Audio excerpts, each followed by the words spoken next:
Bismillahirrahmanirrahim. Assalamualaikum warahmatullahi wabarakatuh. Waalaikumsalam warahmatullahi wabarakatuh. Puji syukur kita panjatkan kehadirat Allah Subhanahu wa taala pada siang hari ini kita bertemu kembali dalam mata kuliah irigasi pertanian. Nanti kalau ada hal-hal yang penting saya harapkan untuk dicatat ya. Oke, ada yang paham? Jadi sebelum kita lanjut kita harus pahami dulu apa konteks dari materi kita pada hari ini, yaitu irigasi pertanian. Lebih baik di dalam perkuliahan, lebih baik kita 1000 kali salah hal yang biasa bagi kita daripada kalian menjadi sarjana 1 kali salah di luar, itu akibatnya agak fatal ya. Jadi saya harapkan silakan ungkapkan kemampuan kalian, apa yang kalian ketahui. Saya akan bertanya kepada saudari siapa? Adik Leni, yang mungkin berikan penjelasan sedikit tentang apa itu irigasi pertanian. Baik, menurut saya irigasi pertanian yaitu proses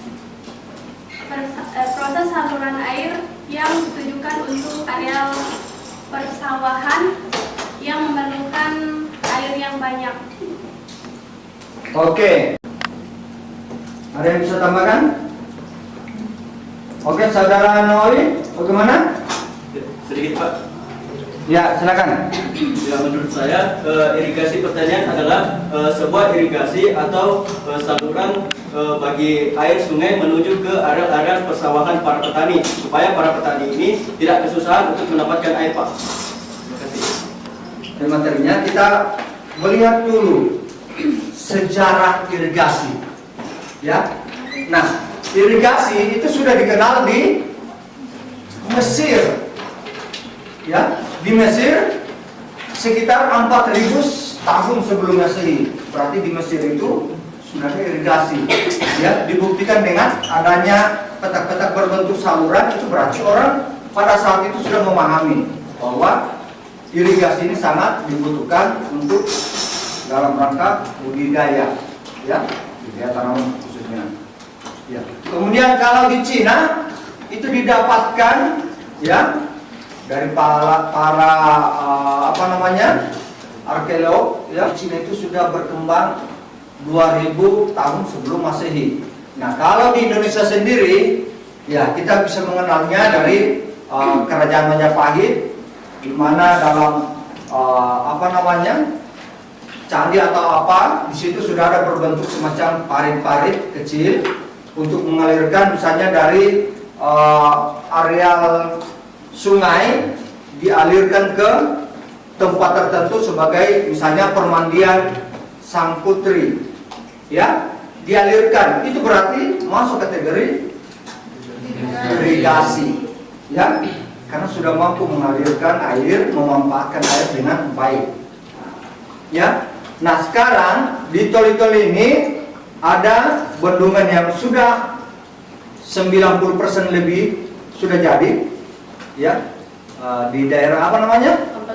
Lampasio ya, di Sebea ya, Sebea itu Oyong ya, itu sudah 90% lebih jadi, tinggal menunggu kapan sebetulnya mau akan diresmikan ya. Insya Allah nanti kalian setelah mendapatkan materi-materi ini kita akan praktek ke Oyong. Setuju atau tidak? Setuju.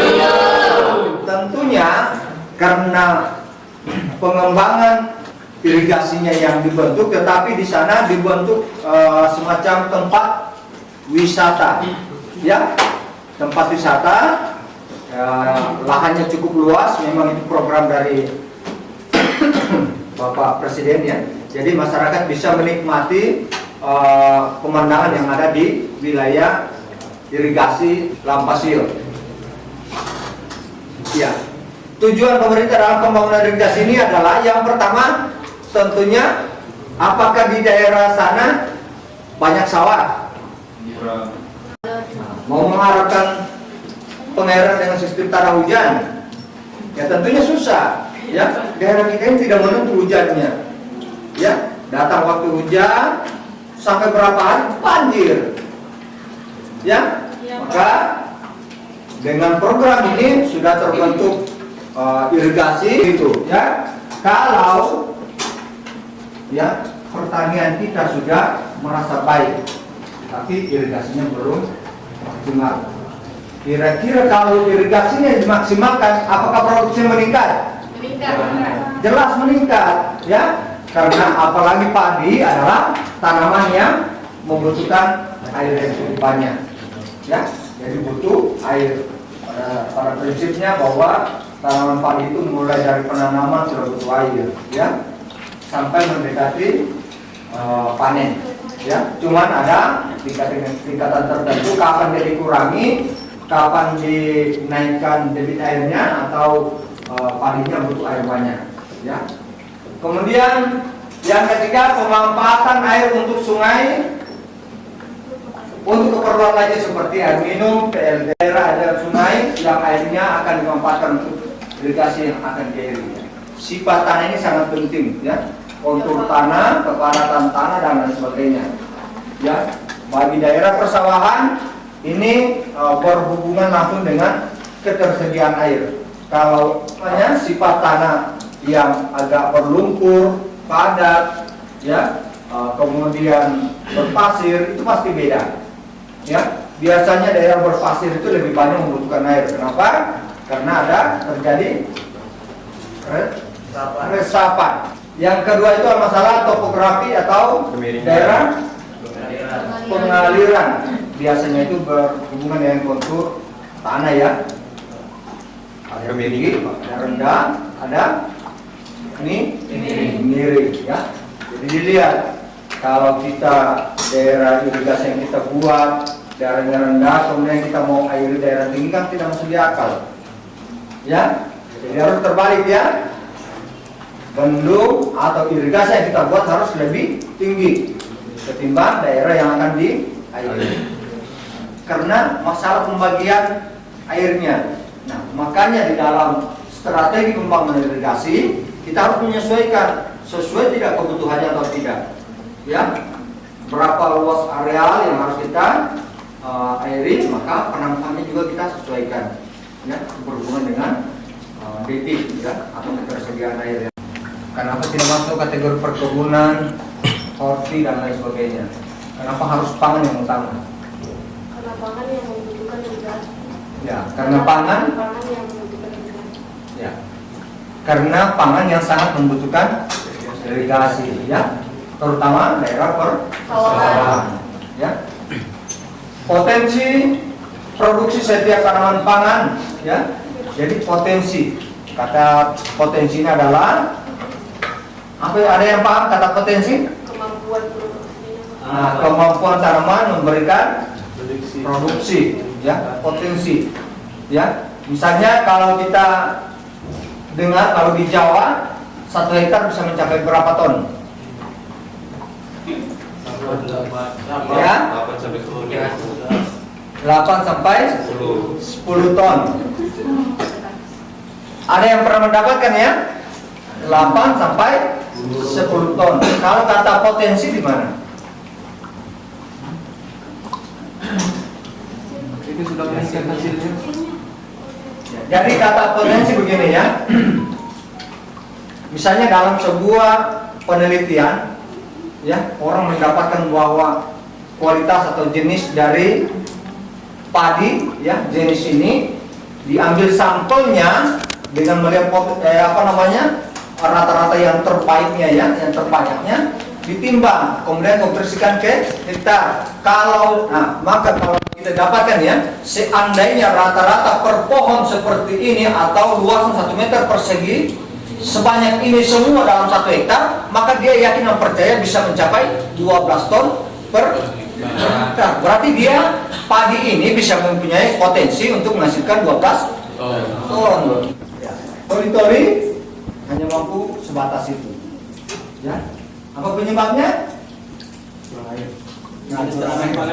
Irigasinya, ya. Apalagi selain itu? Tapi Pak, saya rasa toli-toli Pak juga bisa berpotensi untuk mencapai, ya setidaknya tidak mencapai 10 lah, tapi 5 ke atas bisa. Karena kenapa? Indonesia itu banyak negara-negara luar yang iri sama Indonesia, karena negara mereka sendiri itu kalau tidak pakai teknologi yang canggih tidak akan menghasilkan air. Contoh di Arab, mereka kan menggali tanah itu sampai kedalaman 30 meter untuk mengisikan air. Sampai pada akhirnya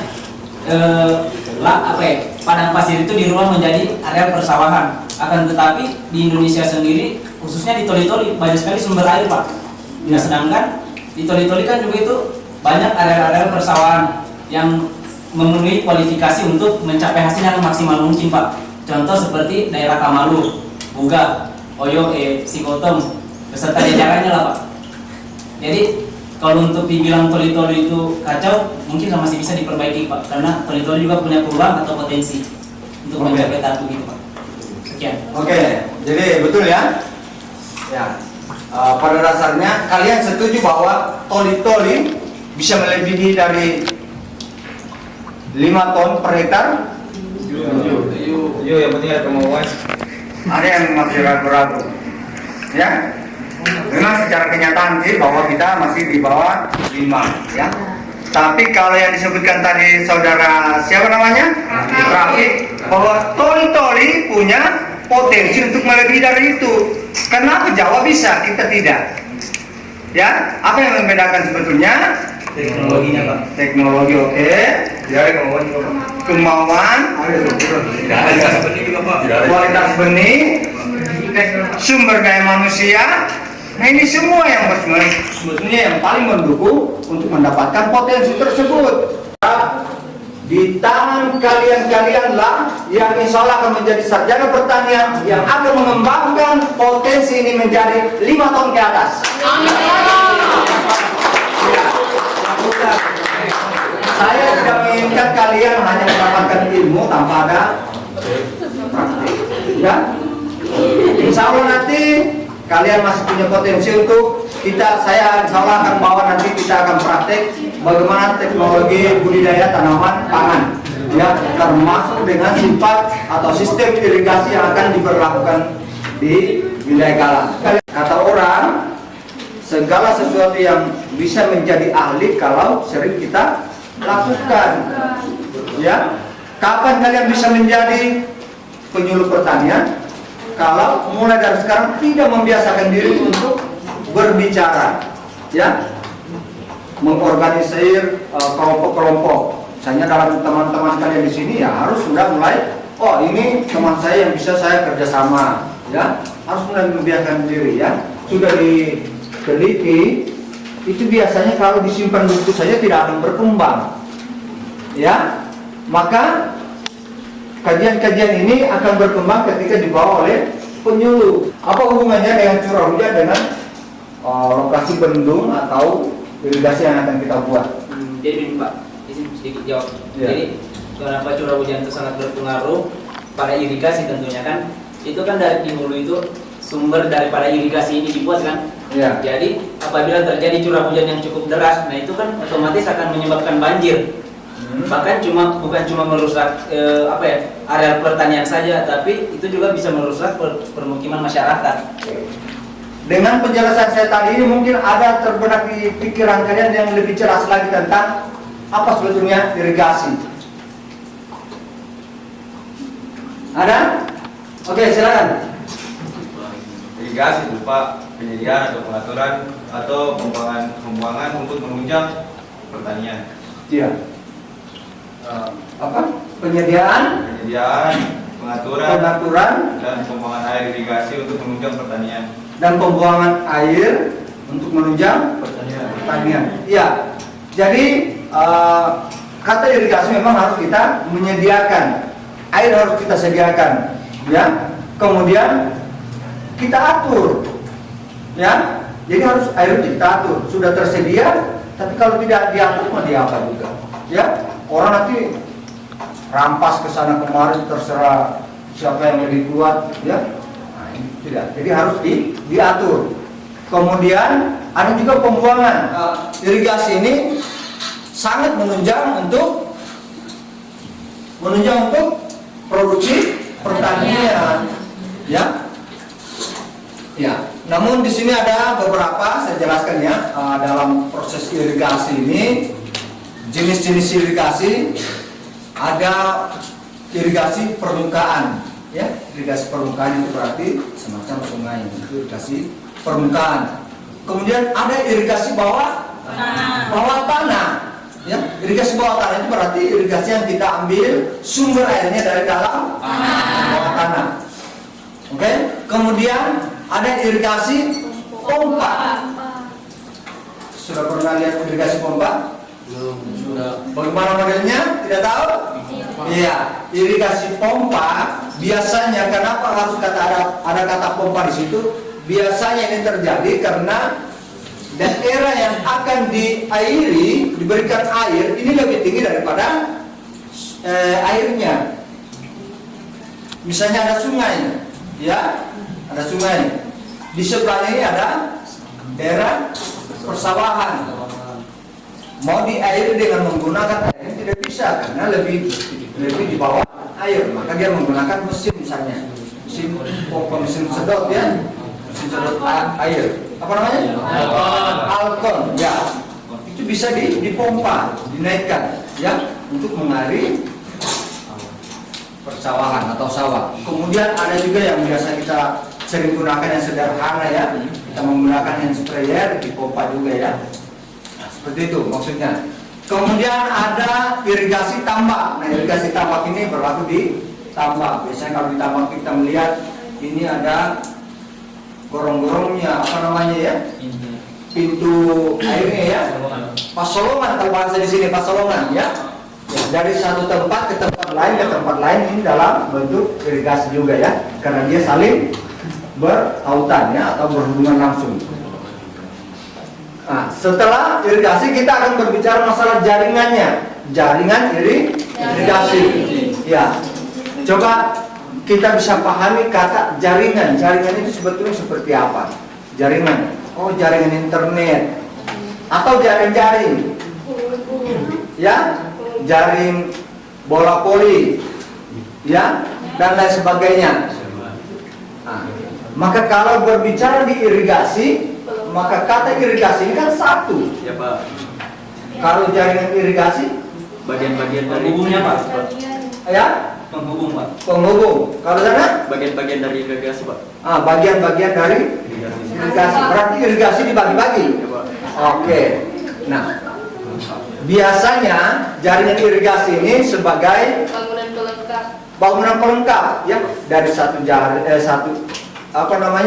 dari satu jalur dibuatlah jalur berikutnya dengan berbagai macam fungsi, maka disebut dengan jaring-jaring atau jaringnya.